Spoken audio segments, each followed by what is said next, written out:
Dankie dat U Heilige Gees is. Dankie dat ons van ieder en elk van U vanaand, Here, permanent in ons lewens kan hê, Here. Meer van U, Here. Meer van U liefde. Dankie, Here, dat ons vanaand hierdie woordskool kan aanpak. Here, en kan ontbloot, of nie ontbloot nie, Here, maar kan ontleed. Here, en kan sien wat U bedoel, Here. Amen. Maar dankie ook vir die feit dat U kom gee vanaand, Here. Dankie dat ons dit 'n leerskool kan doen, Here. In U naam alleen. Amen. Prys die Here. Kan almal my hoor? Amen. Asai. Kan almal my nog steeds hoor? Awesome. Kan jy my nie hoor nie? Kan jy my hoor? Okay. Awesome.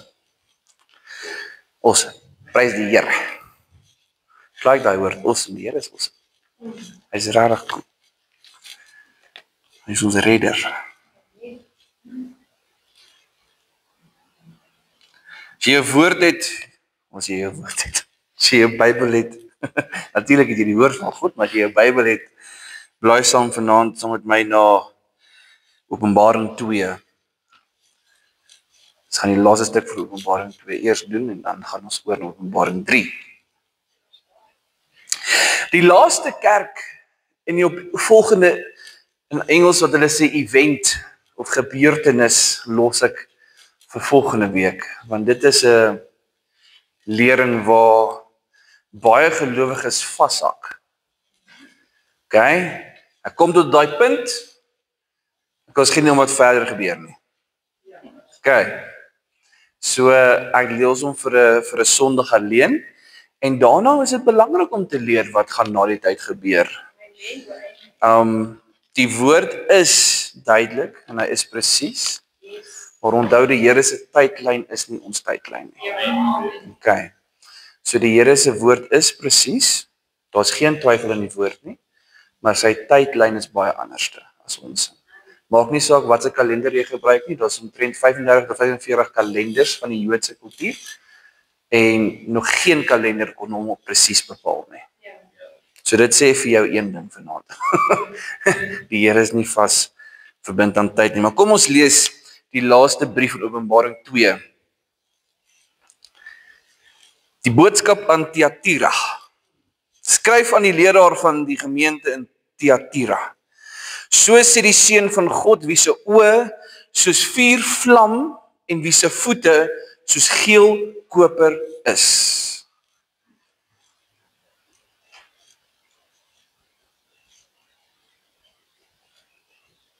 Sjoe. Ek weet alles wat julle doen.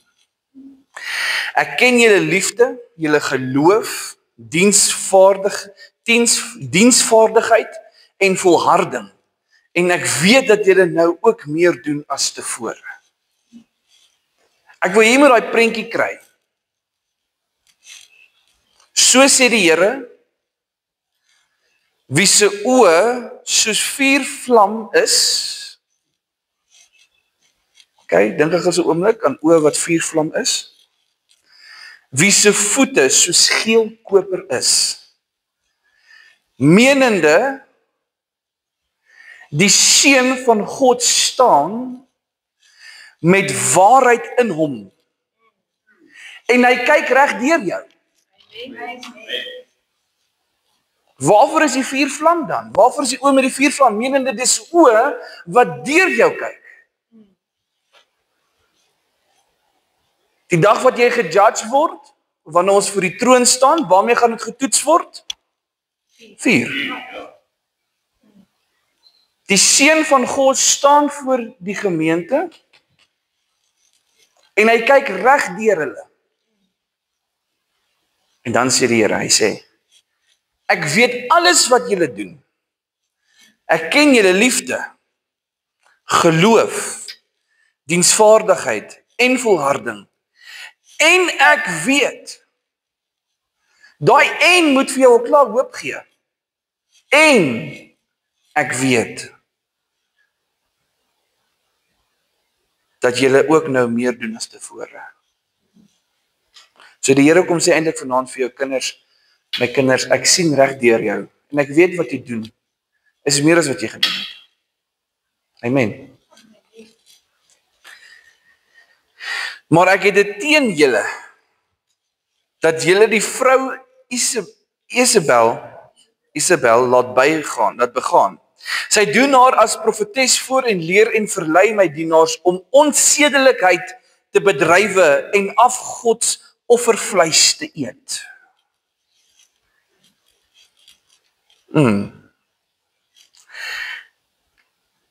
Maar ek wil vanmôre vir jou mooi sê, vanaand vir jou mooi sê. Ek sal klaar by vanmôre sien. 'n paar uur terug. Ek wil vanaand vir jou mooi sê dat selfs 'n Isabel, wat ook al die vrou se naam, nee, alle respek, het ook 'n kans gehad. Net soos jy en ek 'n kans het, sy het ook 'n kans gehad. Okay? Ek het haar 'n kans gegee om haar te bekeer, maar sy wil nie van haar onsedelikheid bekeer nie. Hoor wat sê die Here. Kyk, ek gee haar aan 'n siekbed oor, en die mense wat met haar oorspel gepleeg het, aan swaar lyding. As hulle nie van haar praktyke bekeer nie, haar volgelinge sal ek deur 'n pestsiekte om die lewe bring. Menend dit die Here sal hulle uitwis. As ek daai woorde te moes afbreek.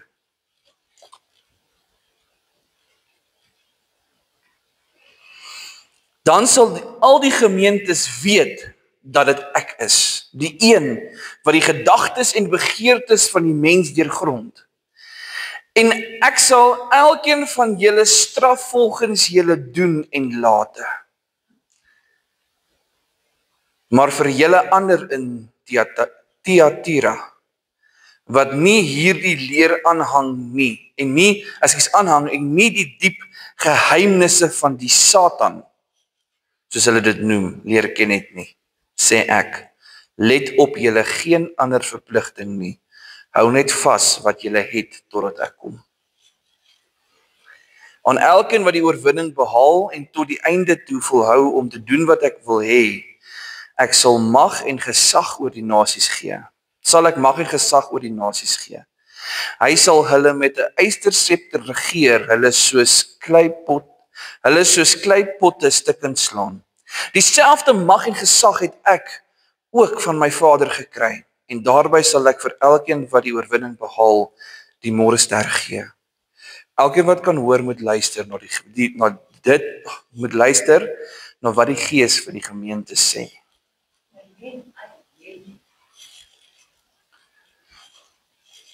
Ons sit dit nie, die kerkwêreld, in die briewe, beweeg van 'n Pergamus na die tyd van Thyatira.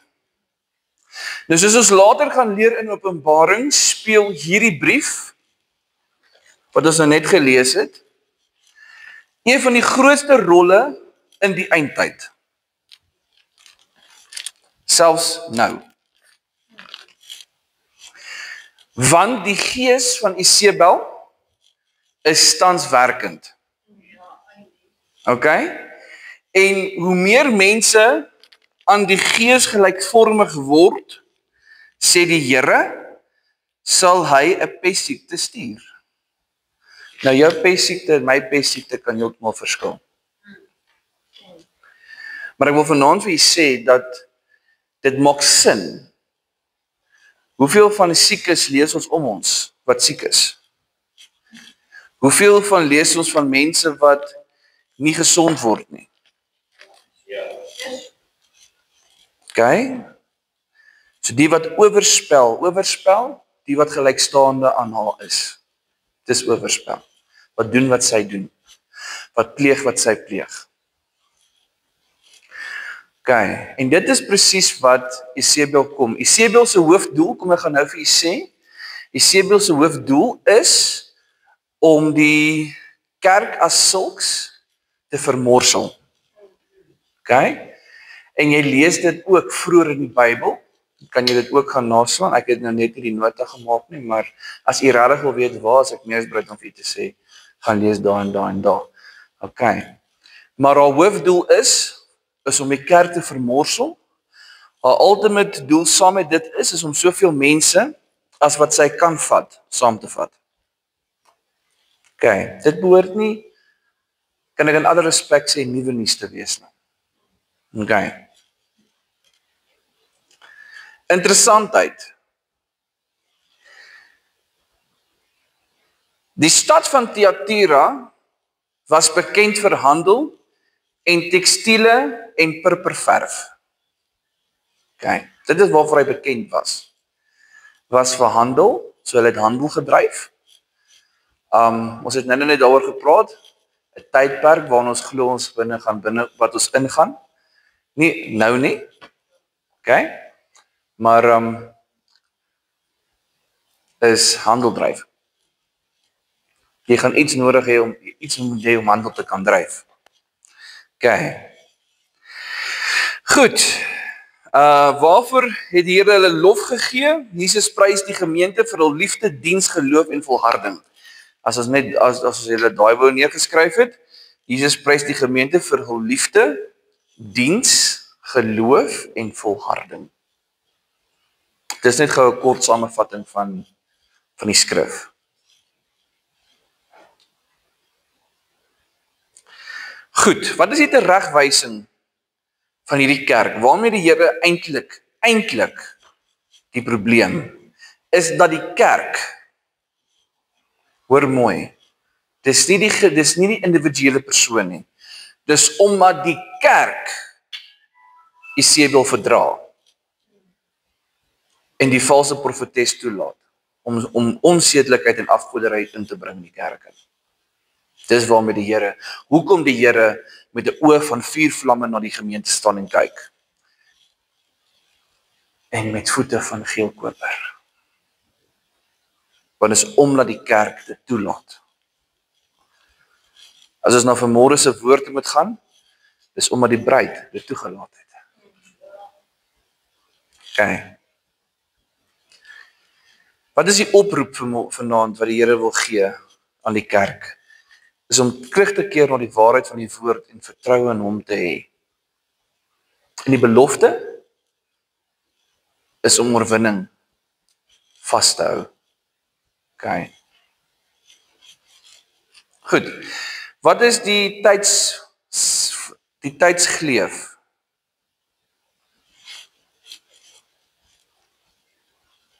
As ek reg is, en ek hoor mooi wat ek sê, want as ek reg is, was hierdie die langste kerk wat met Jezebel opgeskep, wat met Jezebel toegelaat het. OK. Die tydsgreep van hierdie kerk is van die jaar 590 tot en met die jaar 1517 na Christus. Dis 927 jaar. 1517. So dis 'n totaal 927 jaar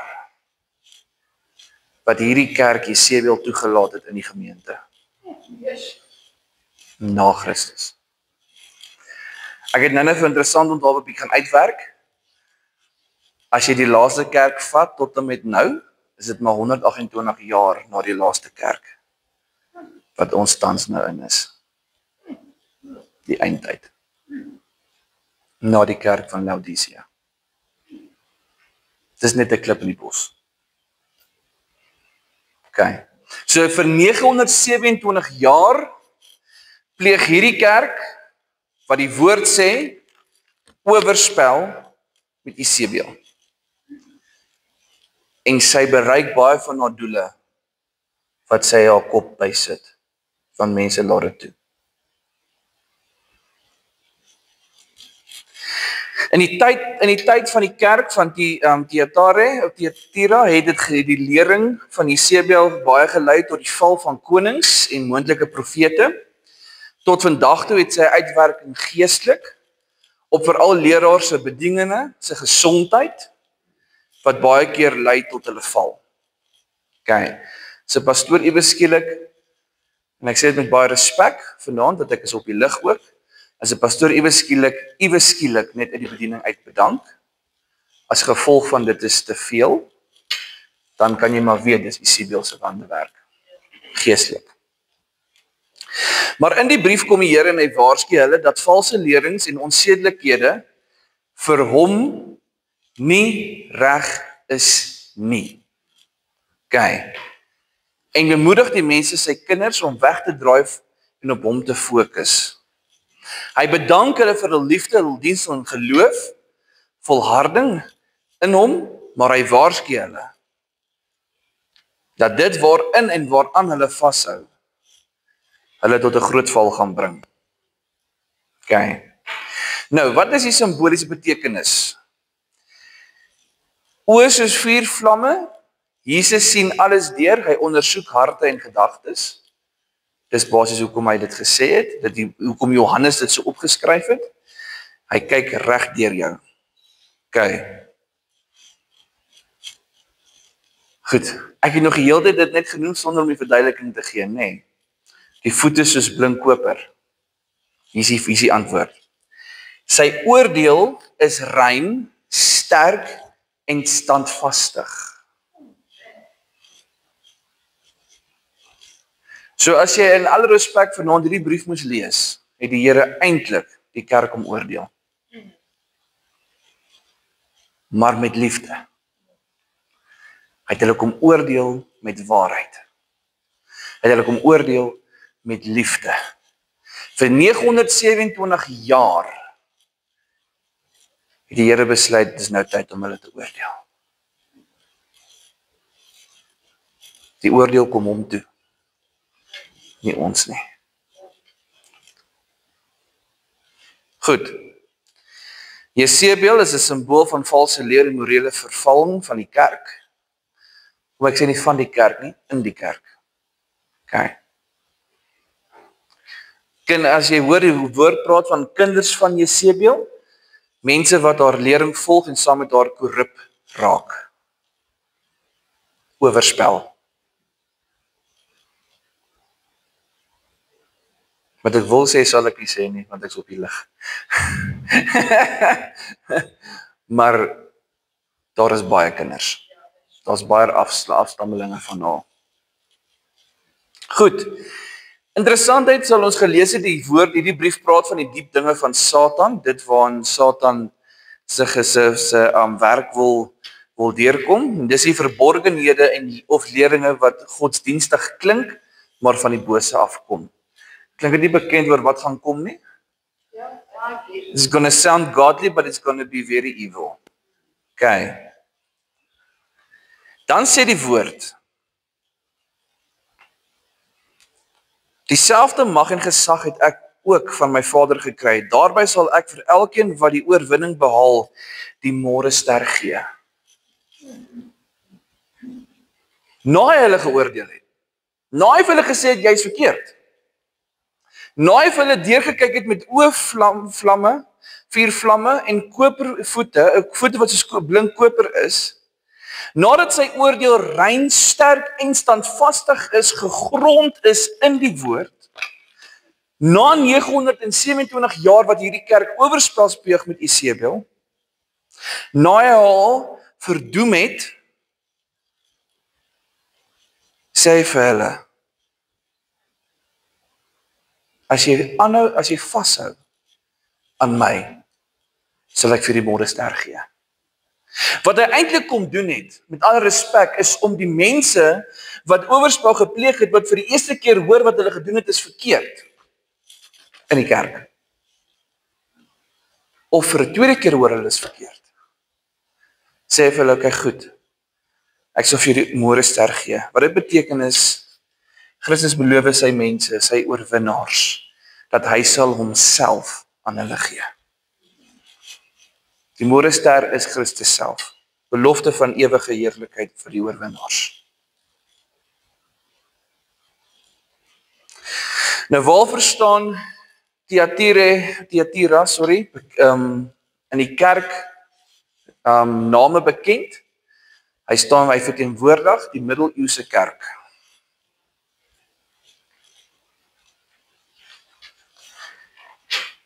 Ons het laasweek geleer van die staatskerk, die laaste kerk.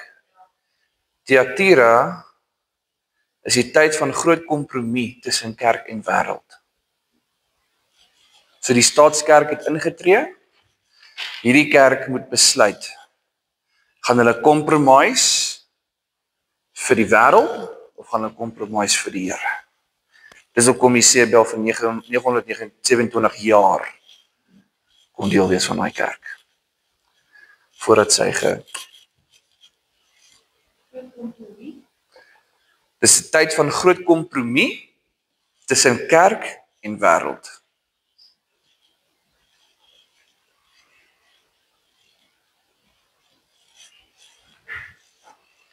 Wat dit eintlik vanaand vir ons kom sê is, dis in 'n eindtyd wys dit op kerke wat waarheid vermeng met wêreldse lering of geestelike leiers wat mislei.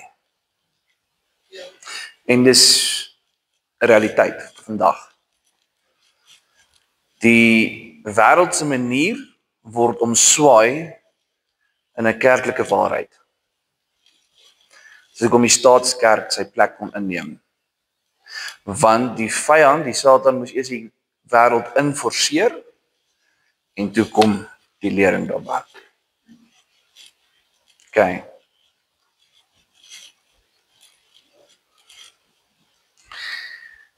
Interessante punt, laastens van hierdie kerk wat ek vanaand met jou wil deel, is dat Jesus roep die reiniging en getrouheid te midde van korrupsie.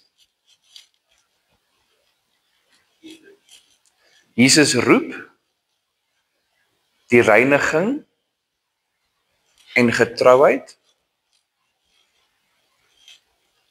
ter midde van korrupsie. So die Here weet vir 29 jaar, 927 jaar was die kerk korrupt. Dit klink soos alledaagse dag in ons huidige lewe.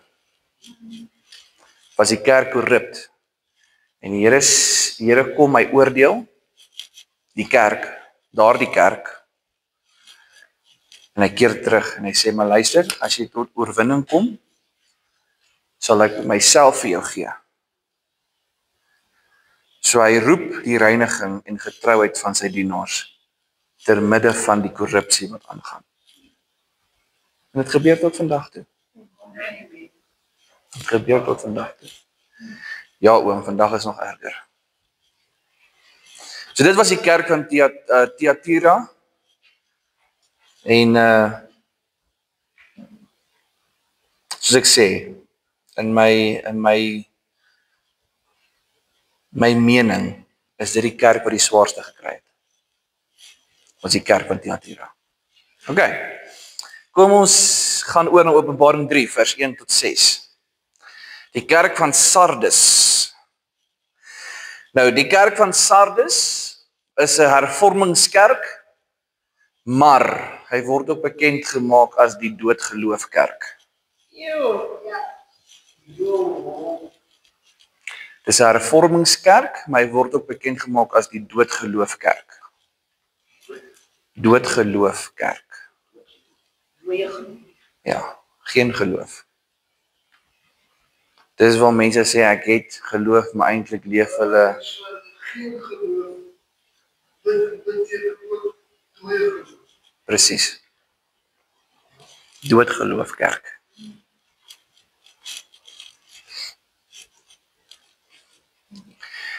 Hierdie kerk vind plaas tussen die jaargetal na Christus 1517 tot die 1700s. So 1517 tot 1700 jaar na Christus. Om presies te wees, dis 183 jaar na die kerk van Thyatira wat hy tot 'n einde gekom het. Die gemeente.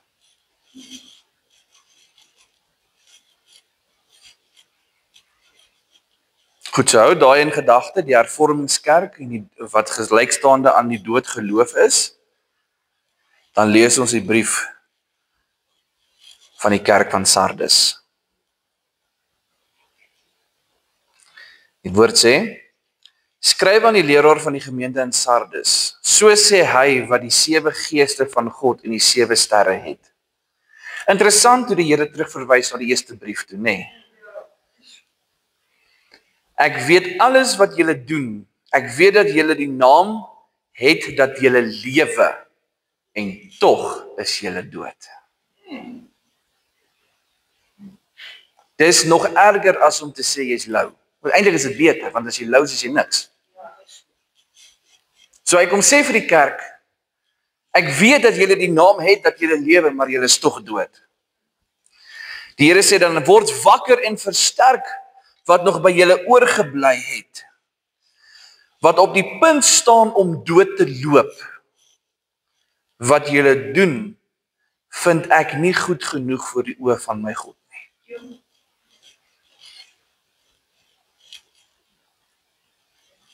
Geseëndes van die Here vanaand is dit die Here se woorde aan hierdie kerk. Hulle probeer, maar dit is nie goed genoeg nie. Dis nie goed genoeg nie, want hulle geloof is dood. Hulle hulself is dood. En die Here los dit nie daar nie. Hy los hierdie probleem daar dat hulle net in verwondering moet staan. Hy sê vir hulle, hy sê, dink daaraan, vers 3, hoe julle die evangelie ontvang en daarna geluister het. Hou daarmee vol en bekeer julle. Nog in elke brief wat ons gelees het, so staan die woorde bekeer julle. In elke brief.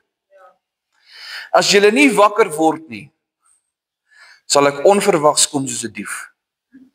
En julle sal nie weet wanneer ek op julle af sal kom nie. Maar julle het darm 'n paar mense daar in Sardes wat nie hulle klere besoedel het nie. En hulle sal altyd in wit klere by my wees omdat hulle dit waardig is. Elkeen wat die oorwinning behaal sal sulke wit klere dra.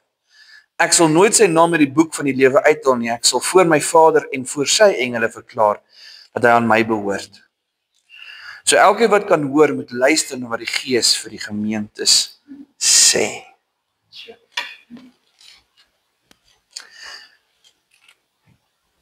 Goed. In hierdie 183 jaar het Johannes vir 'n gemeente geskryf wat selfversekerd was, ryk en 'n magtige stad was. Maar toe dit in Johannes se tyd kom, dis die kerk vervalle. So in hulle selfversekerd, ryk en magtigheid het hulle dood gegaan. Nie, jy verloor jou lewe nie, dood gegaan. Geestelik. Het hulle dood gegaan. Johannes sê in sy tyd was dit vervalle gewees. Die Here kom en hy kom gee 'n stukkie hoop van lig. En hy sê, ek is nie tevrede met julle nie. Wat julle doen is nie goed genoeg vir my nie. Maar as julle gaan omdraai, gaan terugkeer, kan ek dalk net julle lampe weer vir julle opsteek. Okay? Ek wil vanaand 'n baie ernstige vraag vra, dit is deel van woordskool. Waar bevind die huidige kerk hulself vandag in hierdie brief?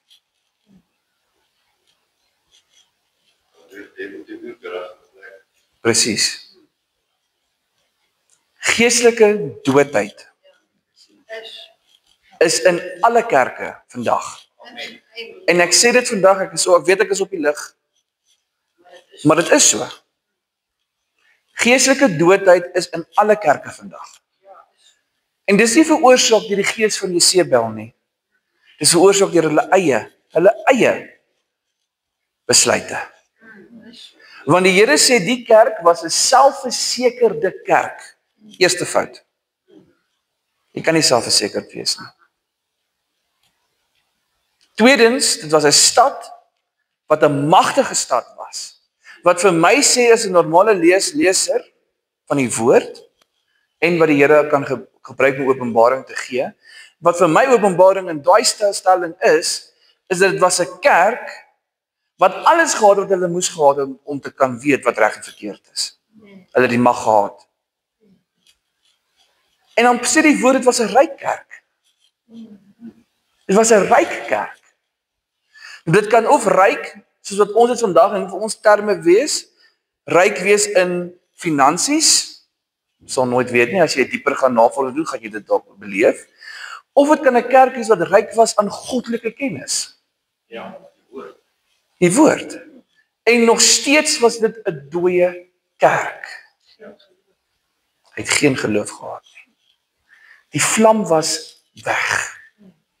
Maar as dit weer eens as aksie, maar net so, jy het gemaklik dat hulle Gemaklikheid ook. Gemaklikheid. Hoe nader jy kom aan die kerk van Laodicea, sorry. Hoe nader jy kom aan die kerk van Laodicea, hoe meer begin jy sien die gemaklikheid van die wêreld wat inkom. Die gemaklikheid vat sy plek. Nou ons wat in die kerk van Laodicea nou is, tans. Ja. Ag nee wat, ek voel nie vandag lus om kerk toe te gaan nie. Sommer by die huis sit 'n bietjie op die huiskerk hou op die TV. Gemaklikheid. Alles word tot jou voorstoep gegee. Maar ten spyte van die feit dat ons in die eindtyd lewe, die mense net absoluut, worry nie. Geestelike doodheid. Geestelike doodheid. Ons gaan nou lees in die volgende brief, praat hulle, ons het geleer oor die troon van Satan, waar die oorspel definitief vanuit, ek dink dit was in die brief van Pergamum, het ons gelees oor die troon van Satan. Ons gaan nou binnekort gaan ons lees van die sinagoge van Satan. Okay. So ons is in 'n tydperk waar die gemak, jou gemaklikheid, die kerk begin heers. Okay. Daarom het ek vanmôre toe ek sê, kom ons, wanneer ons oor hierdie volgende gaan gesels, kom vanaand hoërskool toe en kom leer. Dit was so 'n stuk in die woord gelees, ek kan nie presies onthou nie, maar in die woord van vanoggend. En dis hoe jy is daaroor. Die gemaklikheid van die kerk is besig om hulle geestelik dood te maak. Amen. Okay. En ek voel in my gees, ja.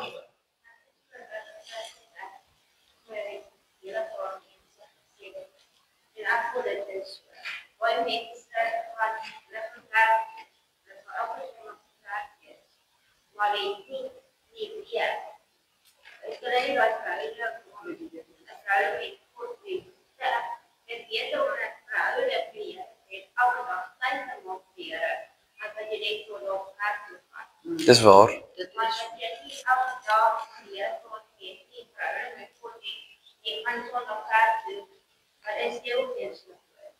Dit is so, die al verskil wat met daai in wat ek dis regard nie jou stelling nie, maar al wat verskil daarbey inkom is wat die Here sê, moenie die byeenkomste van die gelowiges versuim nie.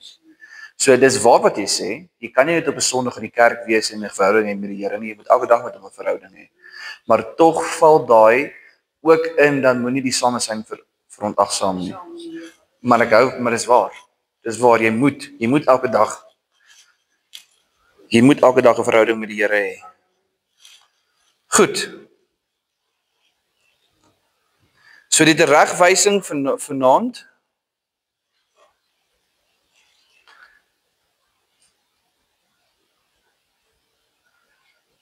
Okay, die lof is, ekskuus, ek het vergeet van die lof. Die lof is dat die Here weet wat hulle doen. Dat hulle in die naam lewe, maar dan sê hy na die tyd, na die komma, sê hy dit, maar hulle is dood. Okay. So die lof is, die Here weet dat hulle in die naam lewe, maar die teregwysing is vanaand dat die kerk is geestelik dood, hulle sal moet terugdraai. So die keuse sal moet gemaak word. Die pastoor, hoor mooi, die pastoor kan nie vir jou sê draai om nie. Hy kan jou waarsku. Hy kan jou waarsku om te sê, wil jy maar eerder omdraai nie. Wil jy maar eerder net die volgende afdrit wat jy kry, maar die afrit vat en maar terugkom nie na die plek toe nie. Ek kan jou nie maak omdraai nie. Maar dan sê die woord ook, vanoggend se woord, sê ook, dat Die bruid is veronderstel om die godvreesendheid wat hulle het, wat die bruid het in haar, aan die mense te deel, 'n voorbeeld te wees, sonder om 'n woord te sê.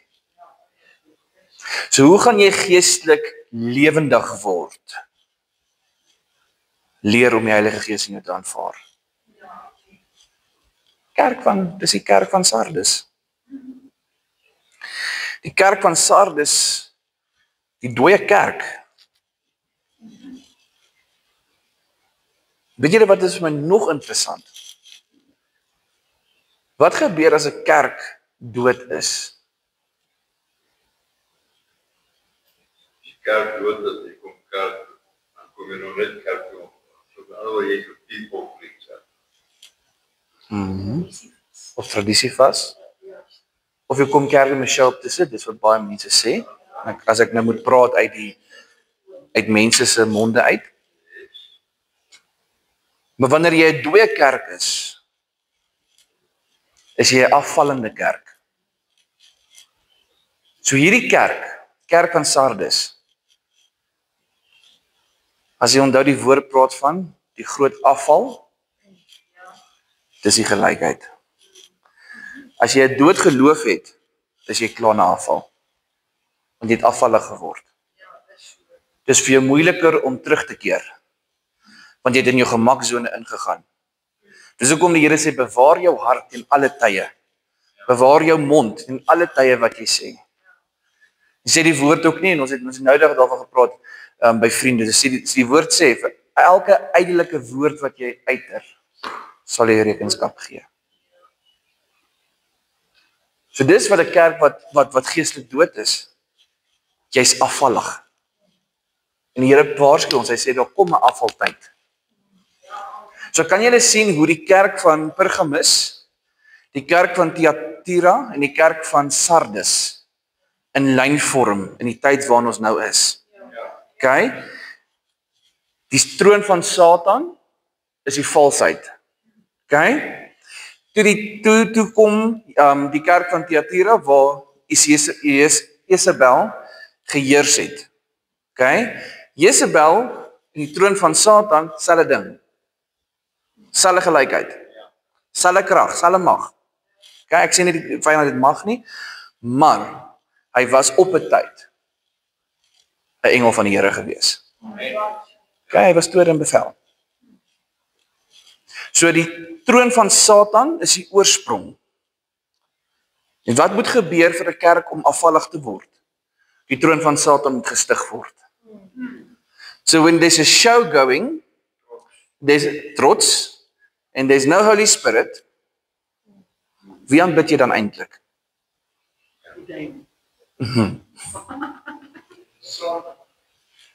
Satan. Okay.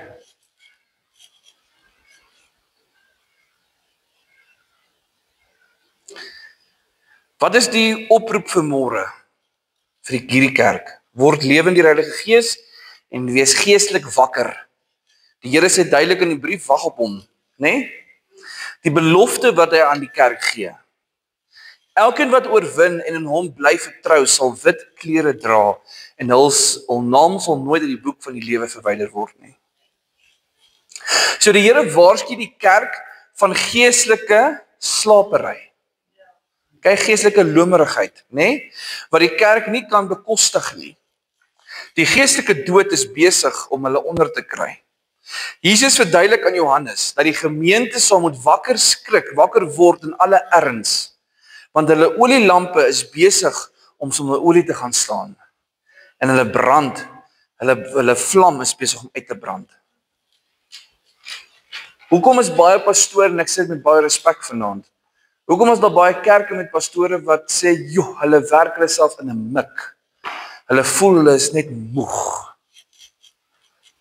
En alle respek, daar is nie geestelike voeding nie. Die geloof is besig om te dem. Daar is nog nie meer vlam nie, nou 'n vlammetjie. En ons as bruid is veronderstel om daai vlam olie te gee. Olie te gee, sonder om 'n woord te sê. Net godvreesend aan hulle te bewys. Wie is ons koning? So hoe kan die kerk van Sardes omdraai in ons hedendaagse tyd, is dat die bruid gaan begin, die plek inneem, om die mense te help vlam kry. Hoeveel mense praat ons elke dag mee? 'n Simpel WhatsApp. Ek weet byvoorbeeld Tannie Marietjie plaas baie op Facebook. Duisende mense wat daai lees. Duisende mense kan die bruid bereik elke dag om die vlammetjie te stook, en die olie te gee, en die olie te gee. 'n Belangrike stuk inligting wat vanaand geopenbaar word, wat gaan gebruik word, waar ons by kom in die tyd van verdrukking. Want dan gaan mense besef. Oeps. Maar dankie vir ons lankal by die Here. Halleluja. Ons besef nou al. Goed. Nou, hoe kan die kerk lewend word? Hoe kan die kerk van Sardes lewend word? Hoe kan hy weer tot 'n kerk kom wat hy was? Daar's nodig vir die krag van die Gees om werkend te word in daardie kerk. Okay? Die kerk in die gemeente se tyd is onder druk vir die krag van die Gees om lewend te wees. Okay, so ons het nodig. Want onthou, die woord sê daar's niks wat nuut is nie, alles herhaal homself. And we are busy experiencing every single letter that was written. Okay? So ons het nodig as kerk, as bruid, het ons nodig om seker te maak die Gees is nie onderdruk in hierdie tyd nie. Hy kan vloei. So wat beteken dit, geliefdes van die Here? Dit is tyd om te bid. Bid. Okay. Wat is die simbool en betekenis van 'n paar van die stellings wat in die skrif gemaak het? Die naam dat jy lewe, as jy kyk na die woorde, die naam, ek weet dat jy die naam het dat jy lewe, maar tog is jy dood. Die naam dat jy lewe is 'n uiterlike skyn van geloof, maar 'n innerlike dood. Okay. Dis wanneer jy proclaim, die naam van die Here is in my, maar jy is innerlik dood. Okay, en ek dink dit is baie gevaarlik om daar te wees. Goed, die woorde, het julle dit? Praat ek te vinnig? Is julle daar? Kyk, die woorde wakker word is 'n roep tot geestelike herlewing en bekering. Dit wat die kerk moet beleef. Hoe moet jy nou stil word nie? Dit wat die kerk nog moet beleef voordat ons opgaan na die Here toe. Geestelike herlewing. Okay. Hoe awesome is dit? Dink bietjie daaraan. Kom ek tokkel bietjie die breinselle daar. Hoe awesome is dit nie om te besef, in hierdie 128 jaar, na die laaste brief aan die kerk van Laodicea. Want as jy kyk na die telling, is Laodicea van die laaste taal van die laaste brief van Philadelphia, tot nou. Hy sê net tot nou. Okay? So, in die tydperk, beleef ons en herleef ons elke enkele brief aan elke gemeente. So wat moet nog gebeur? Herlewing. Baie mense kom tot tot bekering in die wêreld, nydiglik nou. Ons moderator sien ek nou die dag op gister op Facebook. Ons moderator se vrou wat gepost het, hulle was in Japan, hulle het 'n kerk gaan stig daar. China is een van jou grootste kerke heidaglik nou vir die kinders van die Here. En dan vra jy jouself, hoe kry hulle dit reg? Ondergronds. Ja, dat was oor hulle al baie gepraat van kerk. So baie ondergronds kerk.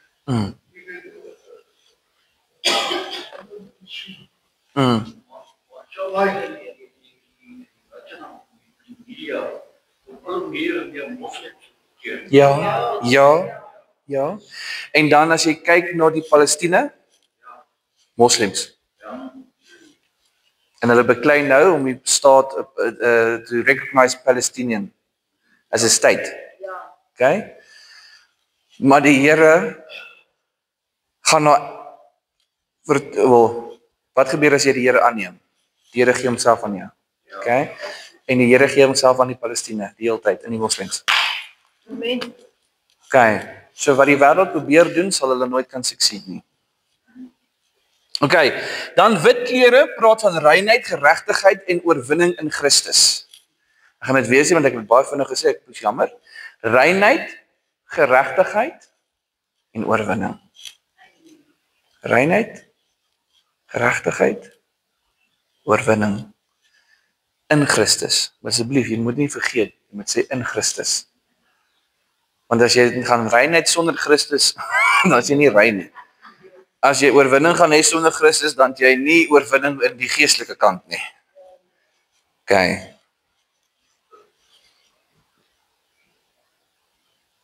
Dan natuurlik as jy praat van boek van die lewe, dis die rekord van almal wat werklik aan die Jesus behoort.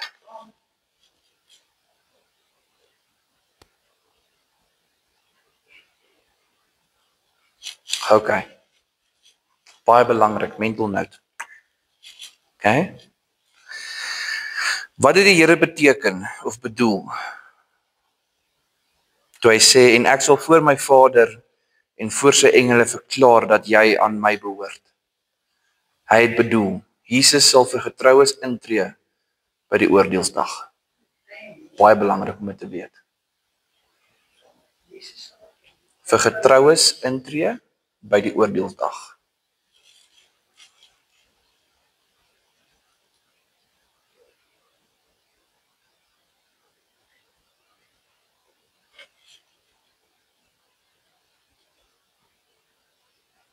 Ek hoop hierdie lering is van interessantheid vir julle. Okay.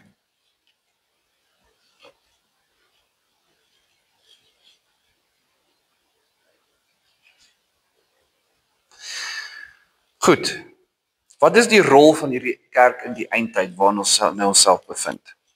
Wat is die rol van hom? Natuurlik, hy verteenwoordig die hervormingskerk of in 'n ander mooi woord, die reformatiekerk. Okay, Reformed Church, alright? Hy verteenwoordig dit, maar ly aan 'n geestelike dood. In die eindtyd simboliseer dit kerke wat tradisie en vorm behou, maar sonder geestelike krag is. Okay. Dit simboliseer kerke wat tradisie en vorm behou, maar sonder geestelike krag is.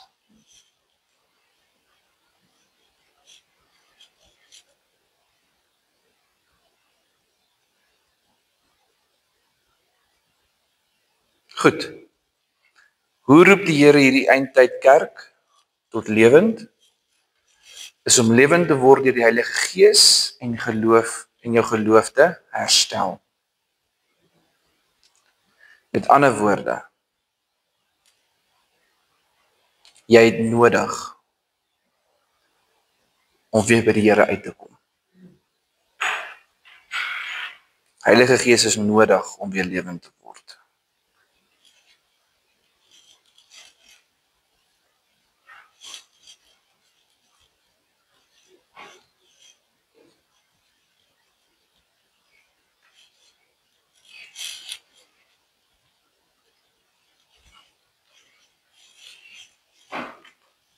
Steve, Almarie.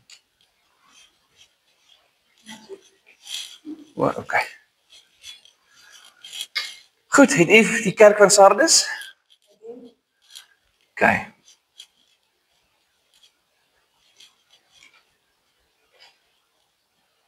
Daar's baie wat jy kan sê oor die kerke. Daar's regtig baie. Daar's baie wat jy kan sê. Daar's baie. Daar's regtig baie. Maar ek wil vir jou die nuggets gee. Dat jy die kern moet belangrikheid van hulle weet. Goed, ons gaan oor na die kerk van Philadelphia toe. Yes, broederliefde. Die kerk van Philadelphia staan bekend as die sendingskerk. En soos Tannie Marieke nou gesê het, die kerk van broederliefde. Ons sal in Romeine 16 vers 16 uitoefen op hierdie oomblik nie. Groet mekaar met die broederlike kus. Ons praat hier van broederliefde. Okay? Maar dit is dan ook bekend as die kerk van getrou en liefdevol. Die kerk van getrouheid en liefdevol.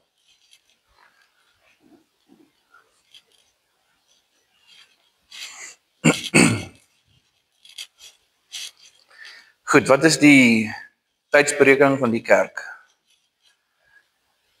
Van die jaar 1700 tot die jaar 1900. Presies 200 jaar was hierdie kerke sendingskerke.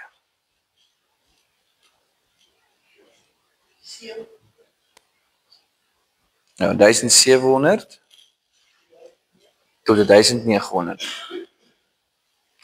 Vir 200 jaar was hierdie kerk bekend vir broederliefde.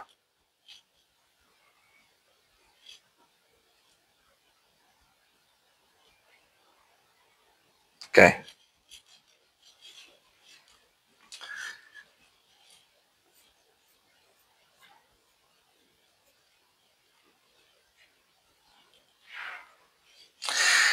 Skryf aan die leraar van die gemeente in Philadelphia, dis nou vers 7 tot 13 van Openbaring 3.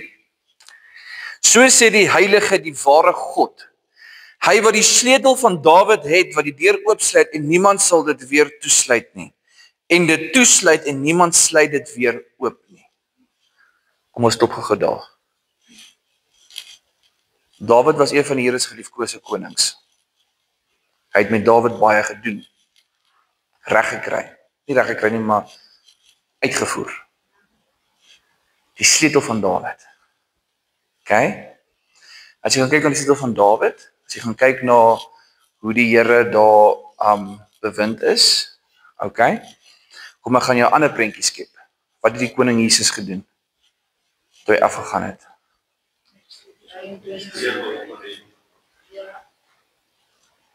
En wie se mag is die kerk eintlik? Wie die sleutels?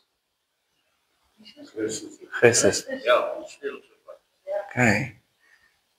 As jy dit mooi moet gaan kyk, sal jy 'n definitiewe koneksie vind tussen die sleutel van Dawid en dit wat die Here gaan haal het. Dis syne. Dis 'n ultimate bevestiging dat die kerk is syne. Okay. Ek weet alles wat julle doen. Kyk, ek het die deur voor julle oopgesluit en niemand kan dit weer toesluit nie. Ek weet dat julle min krag het en tog het julle aan my boodskap vasgehou en my nie verloon nie. Kyk, ek beskik dat die lede van die sinagoge van Satan. Goed, kom ons stop daar. In die kerk van Pergamus was die troon van Satan geopenbaar. In die kerk van Thyatira was die gees van Jezebel heersend. In die kerk van Sardes, as gevolg van die lyding in Thyatira, was daar geestelike dood. Wat het die geestelike dood na gelei? 'n hele sinagoge vir Satan. Met ander woorde, 'n kerk vir hom. Wat het Satan kom bevestig in hierdie 3 kerke? Hy het vir 'n gemeente kom bou. Wat gaan gebeur in die verdrukkingtyd? Hy gaan heers. Kan jy sien waar begin ek die koneksie maak? Die sinagoge van Satan is 'n direkte weerspieëling van die sinagoge wat gaan heers in die tyd van die verdrukking. Dit het al begin in die kerk van Pergamus, toe die troon geopenbaar is. Hoor mooi, Satan homself is nie geopenbaar nie. Sy troon is geopenbaar. As jy die diepte van die brief gaan lees, gaan jy sien dat dit 'n direkte gelykstaande aan die tydsberekening van die verdrukking, waar die kerk, het gaan 'n valse kerk wees. Wie gaan op die troon sit? Die valse Jesus. Daar was dit al geopenbaar. Daarom sê hulle ons lewe in die eindtyd, want die kerke se briewe het al tot vervulling gekom. Okay.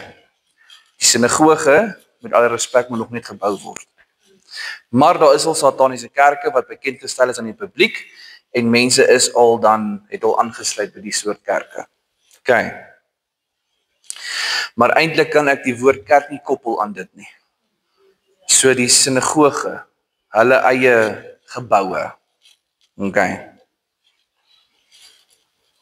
Die mense wat daarop aanspraak maak dat hulle Jode is en dit nie is nie, maar lieg. Kyk, ek sal maak dat hulle kom en voor julle kniel en erken dat ek julle liefhet. Wat die Here eintlik hier kom sê vir sy kinders is dat hy gaan seker maak die wêreld sal sien dat ons is sy kinders. Wat moet gebeur? Die kinders van die Here moet geopenbaar word. Okay. Hierdie brief sê eintlik vir jou alles, as jy dit net mooi snap, né? As jy mooi na kyk. Okay. Omdat julle aan die boodskap van my volharding in lyding vasgehou het. En wat se tyd gaan ons in, gemeente? Lyding. Goed, waar brood jou R10 gekos het, kos dit brood jou nou R23. R18 kan ek maar sê. Okay? Ons is besig om 'n tyd van lyding in te gaan. Alright, sien nog met my. Hierdie kerk van Philadelphia is die Here baie duidelik en hy's baie reguit en hy's baie eerlik. Hy sê en ek sal julle ook vashou in die tyd van beproewing. Wat is die wêreld besig om te implementeer? Digital ID. Okay. Wat oor die hele wêreld gaan kom en die bewoners van die aarde op die proef sal stel. Sal jy hom vat of sal jy hom nie vat nie? Hoor mooi, wegraping het nog nie plaasgevind nie. Wegraping het nog nie plaasgevind nie. Kan jy sien hoe die brief van Pergamus en die brief van Philadelphia ooreenstemmend is met mekaar? In die brief van Pergamus lees jy oor die Satan se troon. In die brief van Philadelphia lees jy oor sy sinagoge. Menend dit is klaar gestig. Dit is klaar werklikheid. Okay? Om presies te wees, ek dink vandag merk die jaar 7 jaar terug, is die eerste sataniese kerk in Centurion geopenbaar. Toe was ek en my vrou nog in Centurion gewees.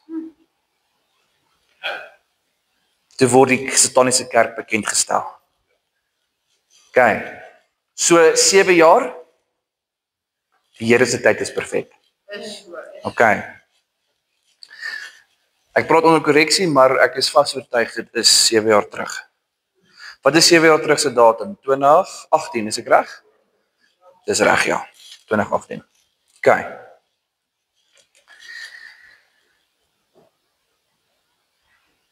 Goed.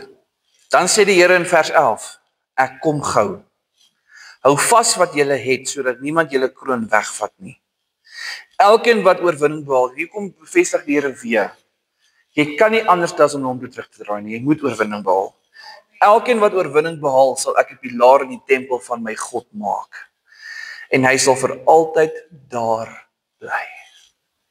Die Here het ons sê, elkeen wat oorwin, sal hy 'n plek hê in die koninkryk.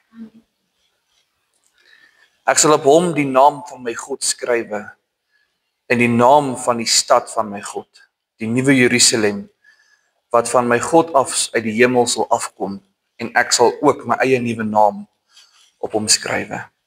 Kom ek vat jou gou terug. Ek dink is die kerk van Smyrna, wat 'n wit klippie sal kry. Ja. En net jy en die Here sal weet wat is die naam. Kan jy sien hoe bring die Here die kerk van Smyrna terug na Philadelphia toe? Jy sal 'n nuwe naam kry. En dan sê die Here, ek sal my eie naam op jou plaas. van die nuwe Jerusalem, die nuwe hemel en die nuwe aarde wat uit die hemel sal neerdal. In hierdie brief van Philadelphia is dit die hele lering van Openbaring eintlik uiteengesit. Dis die brief wat die meeste inligting bevat. Dis die brief van Philadelphia. As jy die brief van Philadelphia gaan lees en oor gaan lees totdat die Here nou dalk vir jou sê wat jy moet hoor, gaan jy die hele boek van Openbaring kan verstaan wanneer jy hom deurlees. Dis die handleiding van Openbaring. In my opinie. Ek weet ek deel nie sommer my opinies nie, maar ek wil dit graag vanaand sê. Volgens ek, John, is die brief van Openbaring 3 van Philadelphia vir my 'n handleiding tot die boek van Openbaring. En natuurlik dan eindig die Here die skrif om te sê elkeen wat kan hoor moet luister wat die Gees vir die gemeentes sê. Goed. Wat is ons samevatting van hierdie brief? Die stad is 'n klein stad. Normale stad. Dink maar aan Orkney. Hy's 'n dorp, maar dink aan Klerksdorp is 'n stad, né? Dis 'n klein stad. Bekend as 'n troue Christelike gemeente. Okay. Wat is die lof wat die Here aan hierdie gemeente kom gee? Is dat hulle het getrou gebly en al het hulle min krag gehad. Hulle het hom nie verloon nie, dis wat die woord sê. Okay.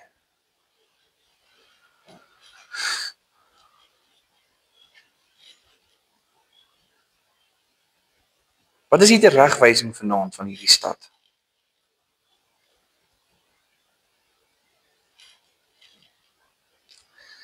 Is dat die Here weet dat daar mense is wat aan die sinagoge van Satan gelykstaande staan en hy sal maak dat hulle voor julle of voor ons of voor die geliefdes of die geseëndes van die Here sal die knie kom buig en erken dat hy ons liefhet. Dis die teregwysing van hierdie gemeente.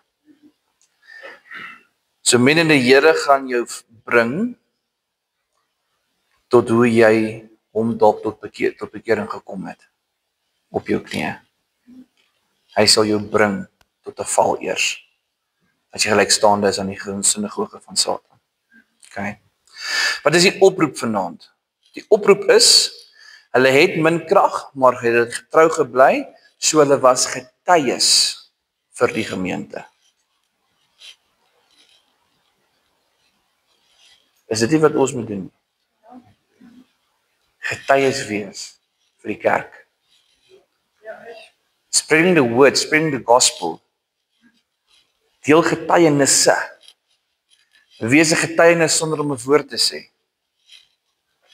Okay. Wat is die belofte van hierdie gemeente? En dit is waar ek vanaand die gelykheid bring aan ons gemeente tans. Aan Koinonia. Hoor mooi. Hy beloof om vir hulle 'n geopende deur te gee wat niemand sal kan toemaak nie. En wat was die Here se woord vir hierdie gemeente? Hy het sy voet hier neergesit en hieruit sal hy beweeg. Elke brief tot dusver speel 'n rol in die plaaslike gemeente van vandag. Want as jy mooi gaan dink, dis 6 bedieninge sover waarin die kerk tans homself nou moet volbring. Sendingwerk. Hou op geestelik dood wees. Okay? So ons moet onsself sien in die tyd. Okay.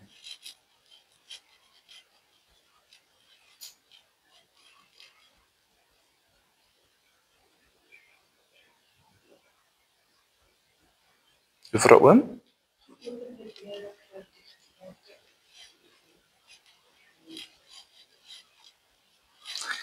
Okay.